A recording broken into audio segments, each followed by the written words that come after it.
Hi. So the last topic I'd like to touch on is foreign aid. So foreign aid or foreign assistance is money given by a donor to a recipient, and typically a recipient being a state or a government that is in need of some assistance.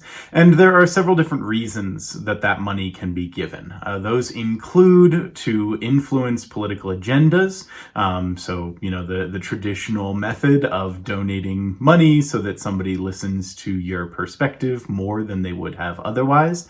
It can also be given for humanitarian aid or purely for the sake of development. Now, who gives that money can come in a few different forms. This can be private donation, so private companies or private individuals who will give money to help with one of these development facets.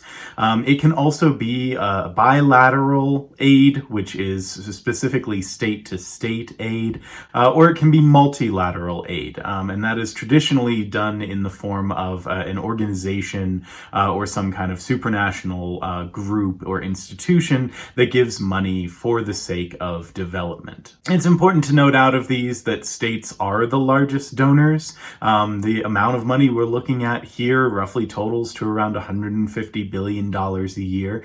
So this is not an insignificant source of international politics, or a way that international politics is expressed between states and between these state actors. So to delve a little more into a couple of these types of aid, the first being bilateral aid, which again is state-to-state transfer of funding. This can come in a few different forms. The first is a grant. So a straightforward transfer of money. Here is money to spend on what you need. Sometimes these can be conditional grants, as we've talked about previously, but oftentimes they are the most free kind of money that a state can give. They can also give credit. So this is, instead of being a direct, here's money to spend on what you need, credit takes the form of here's money to spend on something from us. So we'll give you money as long as you then buy our exports or buy services from us, allow us to continue to assist you in your development itself. You can see how this could be considered advantageous for the donor state as well. The third kind is a straight up loan. So this is here's money, pay us back.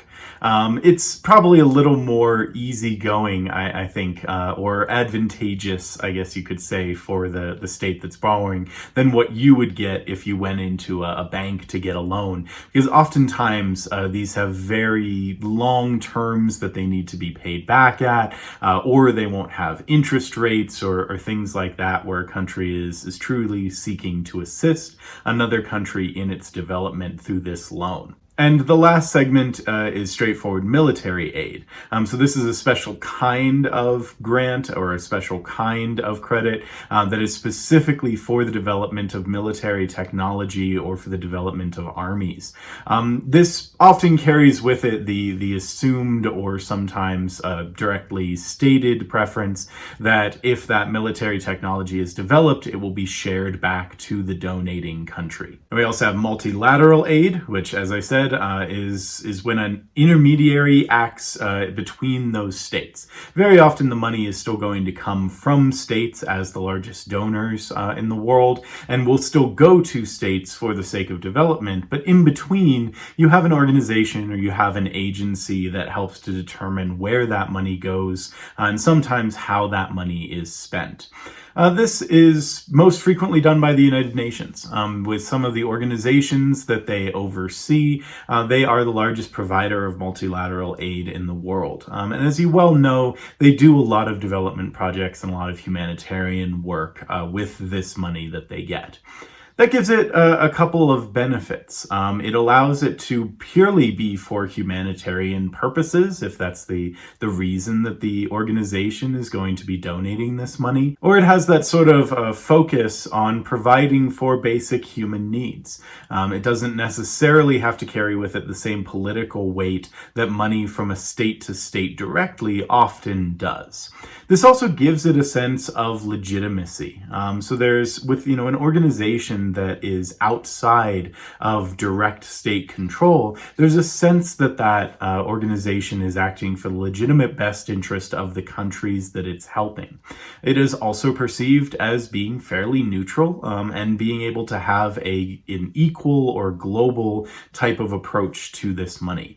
The downside is the money's still coming from states. So organizations like this, all of the organizations of the United Nations, still rely on the member nations to donate money to then be able to give to other countries for this kind of development. So it brings us to a question of why. And maybe that's a little bit of a realist question to be asking, but if developed nations have their development under control, why are they necessarily interested in giving aid, either directly or indirectly, to developing nations? Well, let's use it as a little bit of an exercise to practice what you'll be thinking about for your final paper. Each of the core principles can be applied to this kind of idea to give us a source of evaluation. So if we take the first core principle, which is the power principle, the reason that states would want to do this is purely to increase their own power. The ability to advance their political aims on a global scale just by donating money is very significant. That's something that I think a lot of powerful countries would want to engage with. If we take the reciprocity approach, on the other hand, you can see this as something that can be mutually beneficial. The more countries that are developed, the broader range of products and the broader range of services we have brought into an international marketplace, which means that anyone participating in that international marketplace benefits. There's a mutual gain to be gained here if you donate money to the greater good. Bringing everyone up to the same kind of level helps to benefit everyone in the system. And for the third core principle, the identity principle, maybe it's just the right thing to do. Maybe if you have the ability to give money, if you have the ability to help other countries, you should do so. And this is just a more emerging norm kind of ideal, that if you have that ability, you have a responsibility to then do so as well. Helping other countries helps you, helps them, everyone is benefited in the end. And that is something that a country should strive to internalize as policy. So hopefully that helps clear up some of the ideas around foreign aid. We'll continue to finish up, and hopefully that helps you a little bit as well towards writing your final paper. Thanks. Have a great day.